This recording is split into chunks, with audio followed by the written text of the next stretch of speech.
let's talk about builder's life. What's your work-life balance look like? What's the biggest stress do you have? I can imagine that you build a house, you have to sell it. You mentioned a recession. So how risky it is, I guess. Yeah, I've really shed a lot of that risk, Dimitri. I did several speculative builds. And for those of you watching who don't know what that means, it means that the builder's buying the land and getting some financing for that, and then getting financing to build a house that doesn't have an owner attached. Okay. How does someone become a builder? Wait, if I want to become you, what are the steps? You mentioned spec homes. Obviously, it's probably the easiest. You don't have a customer yet. You just go build a house, sell it to someone. Is that how you become a builder? Well, in my case, I worked for other people for 10 years. I really understood the mechanics of. Would you recommend that path? It's a great path. I mean, working for a really a good building company that gets it is a great way to go. And it may or may not be your dream type of house that you want to build.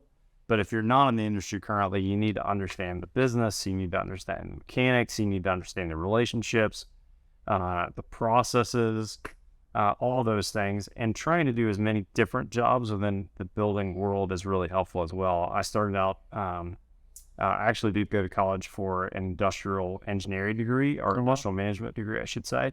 And I thought I was going to work in auto manufacturing. And I got a job with a big national builder that liked my degree because I was used to processes. And so as a 22-year-old, I was building 20 houses at a time. Wow. They were not good houses. They were not well built. You probably didn't know it back then. But I didn't know any better. What I did know was I was meeting concrete guys and plumbers, and I was understanding the process, and they were teaching me, and I had a mentor, and I was figuring out how to manage my time and juggle customer calls and subcontractor calls and what needs to happen next week with what's happening today. It was a great training ground for what I'm doing today. So starting with another builder and even a national builder can be a great way to learn the business. And then transitioning to a smaller builder later really was a benefit to me as well. I worked for that big, huge company for my first 7 years. And then I worked with kind of a boutique builder for 3 years when I worked in Portland, Oregon. And that was really helpful too, because I was able to affect change. You know, when I worked for a national builder, if you wanted to do anything to change the way you built the house, it was a process. Bureaucracy.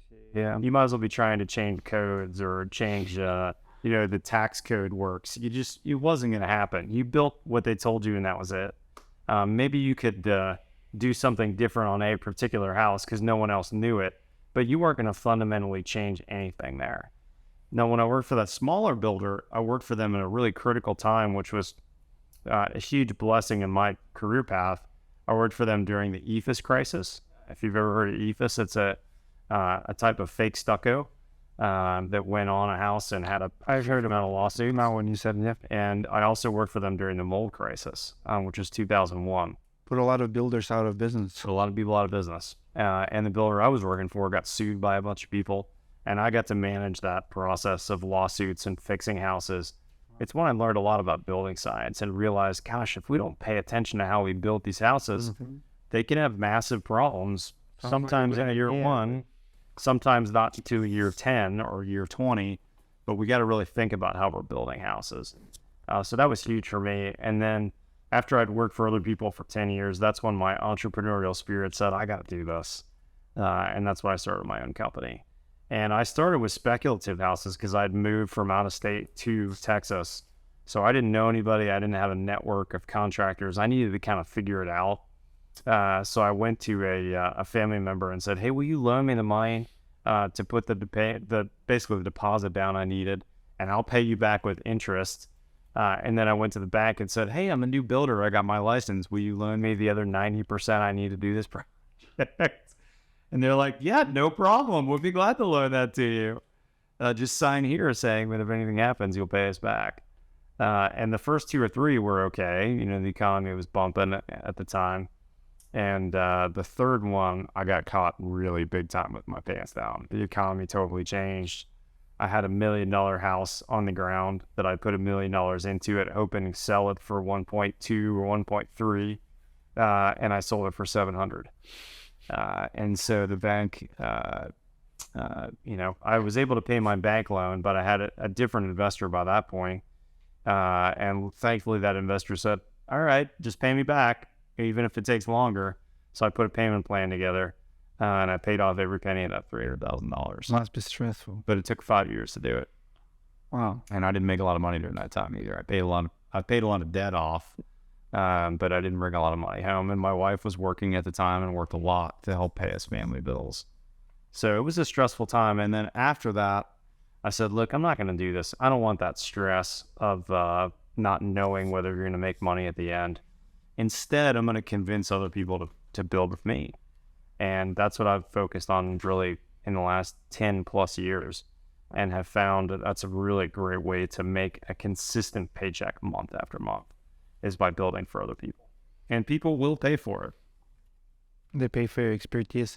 How much money do someone needs to become a builder today? Like if I come to you for advice, say, hey, Matt, I want to become a builder. How much money do I need in the bank? Not a lot, except that you're going to need to assume that you're going to have to pay all your expenses for some period of time. So for me, I had about $50,000 in the bank. I had sold a house and made a $50,000 profit on it. But the key for me was I had a wife that was working more than part-time, somewhere between part-time and full-time. And she's a doctor, so she was making a pretty good wage doing that. Good for you. So I actually probably went close to 3 years without making any money in my business.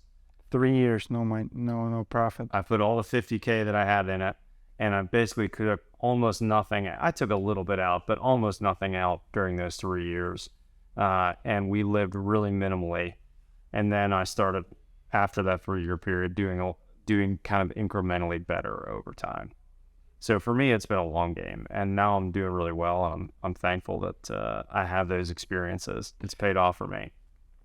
You mentioned you went to college. What education would you recommend someone who wants to enter trades, become a builder, remodeler? What education would you recommend? Yeah, if you're interested in becoming a builder, there's a couple of different paths, but a business degree can actually be really helpful as a business owner. There are a lot of schools that have good general business degrees that will teach you the basics of accounting and financial management. That will teach you marketing and all kinds of those general skills.